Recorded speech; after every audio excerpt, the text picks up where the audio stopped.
Supreme court की तरफ से आरक्षण विरोधी फैसले आ रहे हैं, आपका क्या कहना है?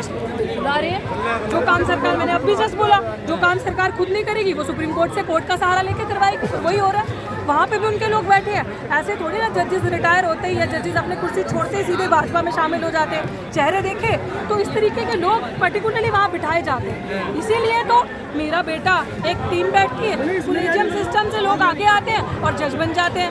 देख पिछली बारी मैंने एक कमेटी बैठती है, वो कहती है पिछली बारी तेरा बेटा बनाया ना, इस बारी मेरा बनेगा, चलो सारे पूर्ण बहुमत से उसको वोट करो और कोलेजियम सिस्टम से सेट कर दो।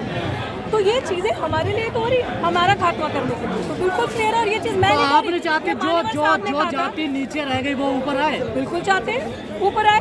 तो आपको किसने, एक सेकंड, उसके लिए आप आरक्षण खत्म करेंगे, उसके लिए आप EWS लाएंगे, जो ऑलरेडी जाति ऊपर है उसके लिए तो आप EWS ला रहे हैं। अगर आपने उन जातियों को ऊपर लाना है ना तो उनके लिए ऐसी पॉलिसीज बनाओ, उनके हक का SC/ST सब प्लान का पैसा उनके तक पहुंचाओ, उनके वेलफेयर के लिए। आरक्षण को खत्म करने की जरूरत नहीं है। कहाँ खत्म करने की बात हो रही है? आप गुमराह कर रही हैं समाज को। ये आप मनुवादी पत्रकारिता मत करें, ये उस तरीके से ना देखें। आप मुझे बताएं, मैं कहती हूँ करो क्लासिफिकेशन, नजरों से मारना बंद करोगे, रोटी बेटी का संबंध करोगे, दूल्हे को घोड़ी पे बैठे हो को मारना बंद करोगे, एक इंदल छोटे बच्चे की हत्या बंद करोगे पानी पीने से। अरे ये तो आपस की लड़ाई है ना आपकी। देखिए ये आपस की लड़ाई नहीं है, यही आपके दिमाग में डाला जा रहा है। ये इसीलिए तो डाला जा रहा है। एक फोटो आपने इंटरनेट पे वायरल देखी होगी कि एक इंसान सीवर के अंदर है, राजू नाम का, एक सीवर के अंदर, और जो ये मनुवादी सोच के लोग हैं उस फोटो को वायरल कर रहे हैं और कह रहे हैं इस राजू का आरक्षण ये लोग खा गए, इस राजू को लाभ नहीं मिला। उस राजू का आरक्षण पढ़े लिखे लोग IAS ऑफिसर, IPS बन गए, डॉक्टर बन गए, प्रोफेसर बन गए, उन्होंने नहीं खाया। उसका लाभ, उस आरक्षण का ये मनु के बैठे हुए लोग जो सत्ता में बैठे हैं ये लोग खा गए।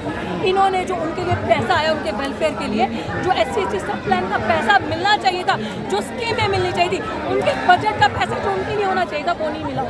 आप पंजाब से खुद आती है, 2004 से पहले ये योजना वहाँ लागू थी, ये स्कीम वहाँ लागू थी पंजाब में। देखिए स्कीम लागू होना अलग बात होती है, स्कीम को इम्प्लीमेंट करके स्कीम को लोगों के तक पहुँचा के लोगों के अकाउंट में वो पैसा जाना अलग बात होती है। ऐसे तो रिजर्वेशन भी है, कर रहे हैं ना आपको NFS, निकाल रहे हैं ना आपको सिस्टम से बाहर। इंटरव्यू देने जाते हो आपको रिजर्वेशन मिल रहा है, आप अपनी कैटेगरी से इंटरव्यू देने जा रहे हो और आपको NFS करके बाहर निकाल रहे हैं, तो मतलब आपका रिजर्वेशन तो लागू है ना, लाभ नहीं देना उसका, लाभ देने। अब ये जो खाई पैदा होगी समाज में, अब इसको कैसे भरा जाएगा? हल है ना, ये सड़कें हैं ना। आज 9 अगस्त 2024 को आप ये नज़ारा देख रहे हो ना, जब तक हम जैसे लोग जिंदा हैं तब तक आप हिम्मत नहीं इनकी 2 अप्रैल 2018 लाने में ज़्यादा वक्त नहीं लाएंगे।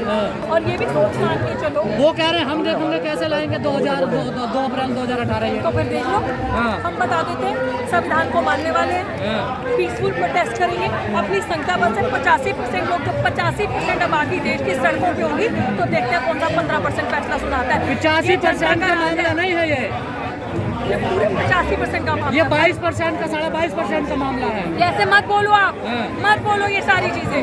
यही तो सरकार चाहती है कि वर्गीकरण लोगों के दिमाग में डाल देना। सारे पिछले नेता तो इसका समर्थन कर रहे हैं। मैं कह रही हूँ ना, उन नेताओं को भी एक्सपोज करने का काम हम करेंगे। वो नेता जो कुर्सी पे बैठ के हम लोगों का वोट लेकर भूल गए आज, उनको भी आईना हम दिखाएंगे। और ये चीज़ याद रखना, अभी देखने का टाइम आ गया, जो गठबंधन ठगबंधन के नाम पे आपके सामने आया, जो उस ठगबंधन से इनको सपोर्ट कर रहा है, समर्थन दे रहा है, उसका असली चेहरा आपके सामने आएगा।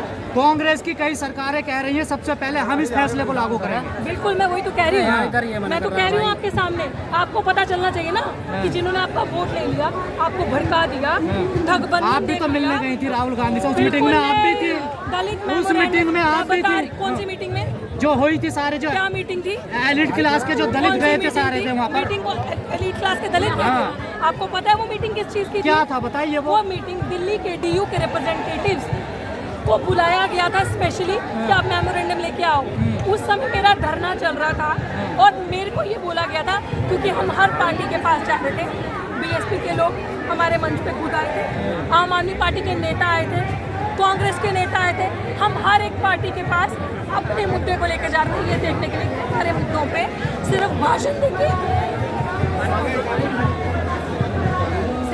देके राजनीति करते हो कि सड़क पे चल के भी आते हो, इसलिए उनका चेहरा एक्सपोज करने के लिए। पर उन लोगों ने तो आपके वीडियो को चुनाव पड़े सब तक कैसे पलटती है। किस तरीके से सड़कों पर संघर्ष मजबूत किया जाता है कौन बताए। जो लोग खुश हो रहे हैं इस फैसले से, उन्हें क्या कहना है?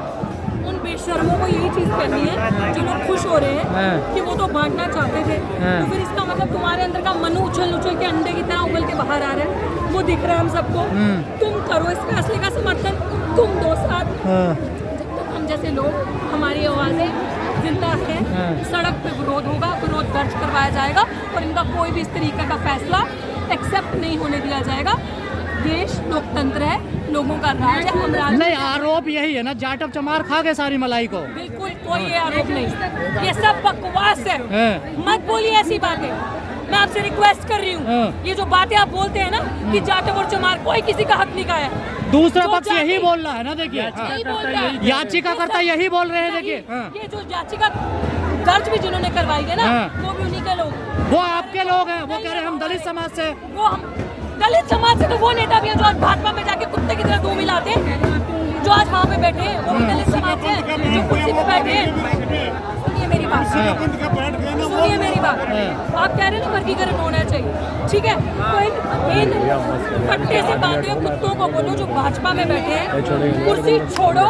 सबसे पहले रिजर्वेशन तुम बोलो कि हम इस्तीफा दे रहे हैं, अब इसके बाद हम अनारक्षित सीट से लड़के आएंगे, तब इनको प्रजातंत्र, लोकतंत्र, जातिवाद का मतलब पता चलेगा और असली कुत्तों को उनके औकात समझ में आएगी। चलिए ठीक है, धन्यवाद।